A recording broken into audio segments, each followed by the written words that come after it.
Si Kristo ang tunay na Diyos at buhay na walang hanggan. Si Kristo ang nagbibigay ng buhay para ang tao maligtas.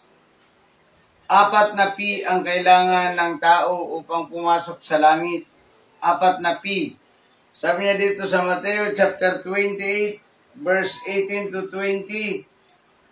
Lumapit si Jesus at sinabi sa kanila, ibinigay na sa akin ang lahat ng kapangyarihan sa langit at sa lupa.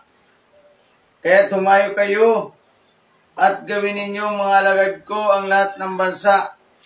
Bautismuhan ninyo sila sa ngalan ng Ama, ng Anak at ng Espiritu Santo at turuang sumunod sa lahat ng pinag-utos ko sa inyo. Tandaan ninyo ito, ako'y laging kasama ninyo hanggang katapusan ng sanlibutan. Ito pong mga salita ng Diyos na ito. Kung sino ako po ay sinugo ng Diyos upang ipangaral ang kanyang mga salita araw at gabi.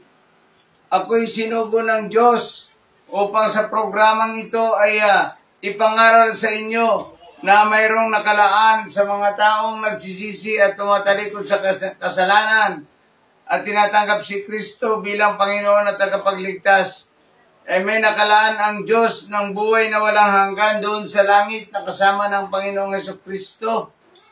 Subalit ang mga taong ayaw kumilala sa ating Panginoong Jesucristo, may nakalaan din yung naglalagablab na apoy at asupre na siyang pangalawang kamatayan ng tao.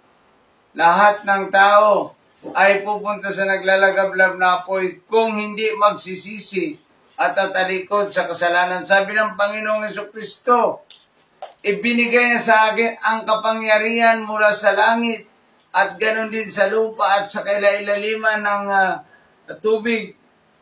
Ito'y ibinigay na. Lahat ng mga ito ay nakukover ng ating Panginoong Jesucristo.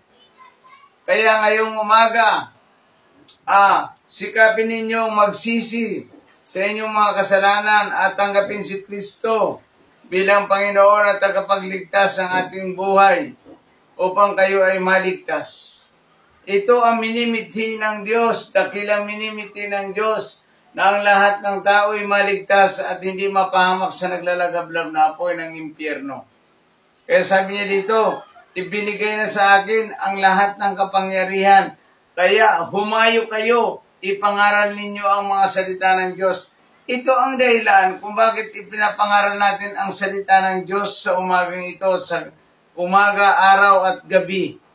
Ipinapangaral ang salita ng Diyos upang ang lahat ng tao ay marinig ito at sumampalataya kay Kristo bilang Panginoon at tagapagligtas ng kanyang buhay.